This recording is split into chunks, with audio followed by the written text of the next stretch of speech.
How's it going, folks? So today, as a follow-up to one of my previous videos on how to repair damaged clear coat on your car, we are going to try to repair the clear coat damage on this 1995 Toyota Camry. And as you can see, unlike the previous video, the clear coat damage on this Toyota Camry is quite severe. And as far as the hood on this car is concerned, you want to talk about clear coat damage.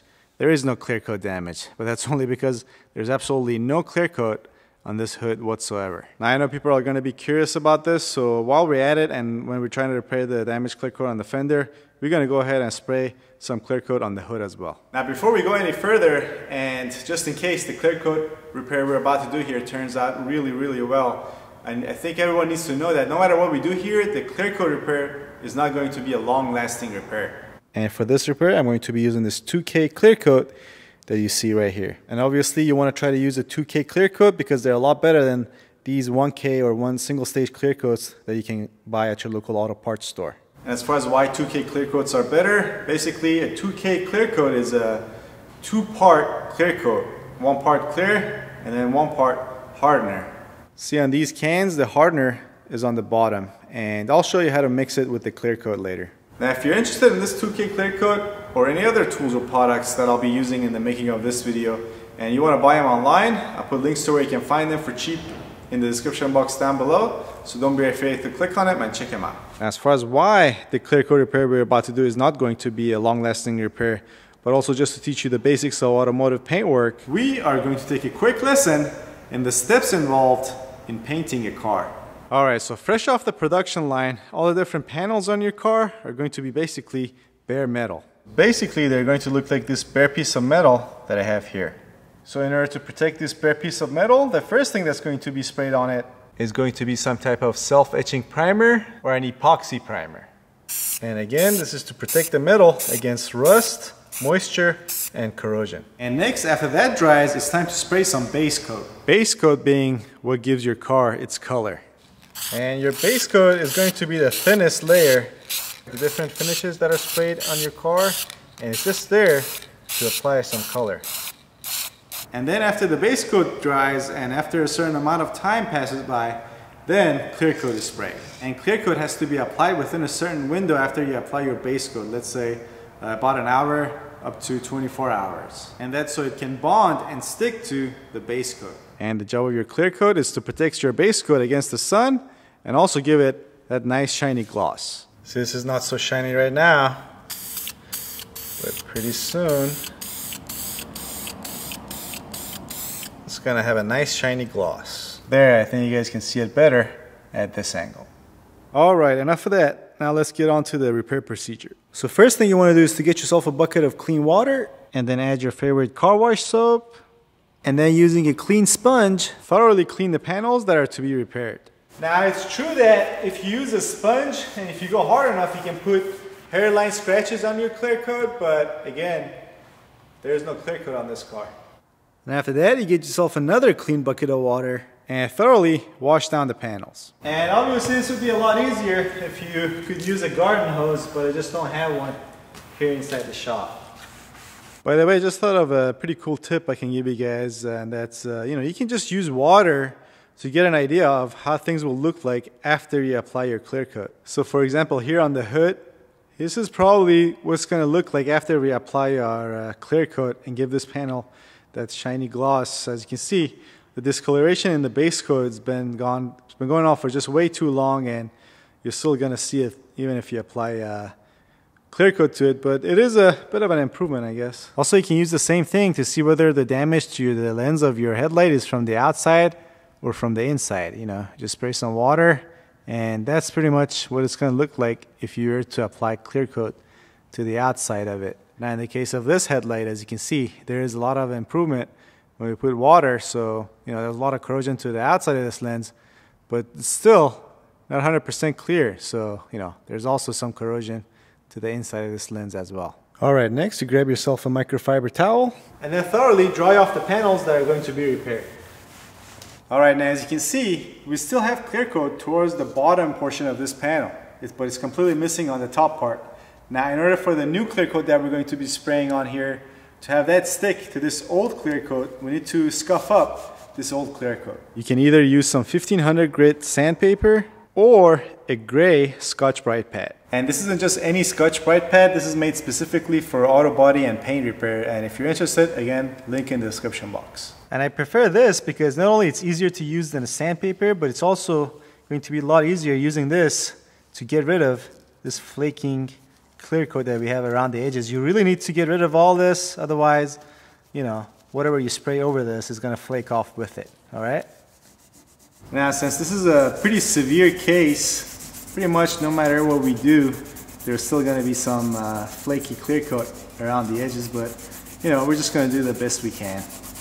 Also, it goes without saying, make sure you don't scratch the adjacent panels when you go near them with your Scotch Brite pad. You know, put some tape on them if you have to, yada yada, but, you know, I'm not going to spend so much time on this car because this is going to the junkyard pretty soon. Alright, so I'm just going to stop halfway and I'm going to bother with the rest of this fender, but if you were to do this properly, you would, you know, use the Scotch Brite pad on the entire panel. That way when you go to spray your clear coat, you can simply spray clear coat on the entire panel and be done with it. Now, you know what, just for kicks and giggles, I'm going to split this fender up to 3 segments. The center area we'll leave alone so we can compare our repair areas with that. On this left side, we'll spray our clear coat just as it is right now. But on the right side, I'm also going to scuff up the base coat with the Scotch Brite pad, see if that makes any difference. And again, some of the green base coat is going to come off with your Scotch Brite pad, but I tried it on this little area on the hood earlier, and as you can see, it does look a little greener than the rest of the hood. Oh yeah, we're going to do the hood as well. All the benefits of having a crappy car at your disposal, I guess. So there, as expected, a bunch of base coat came off. So once again, after we finish sanding, we grab ourselves a clean bucket of water. Again, thoroughly wash down our panel.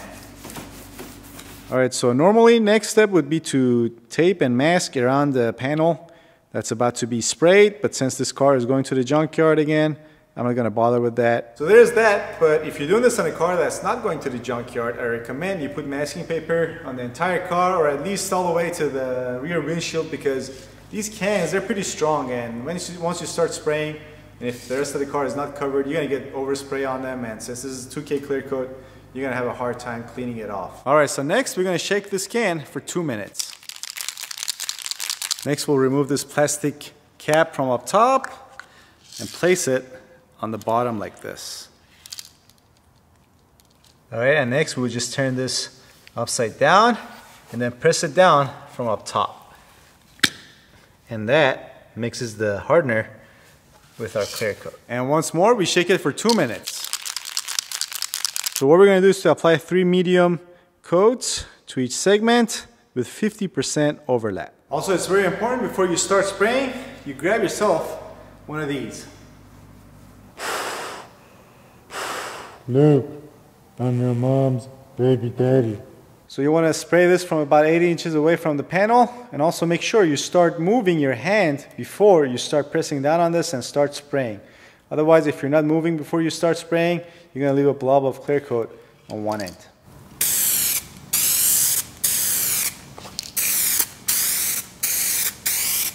So there's that side.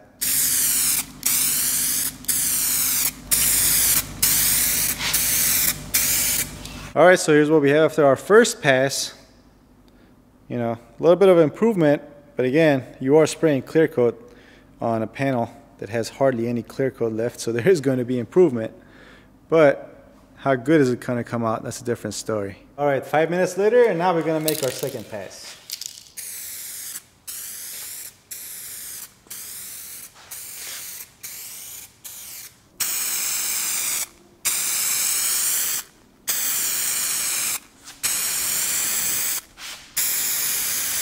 And our third and final coat.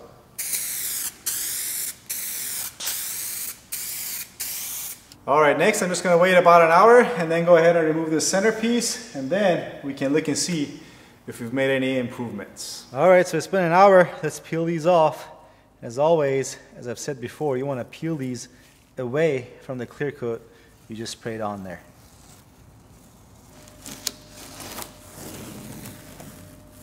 There we go. Alright, so first, here's a look at the hood.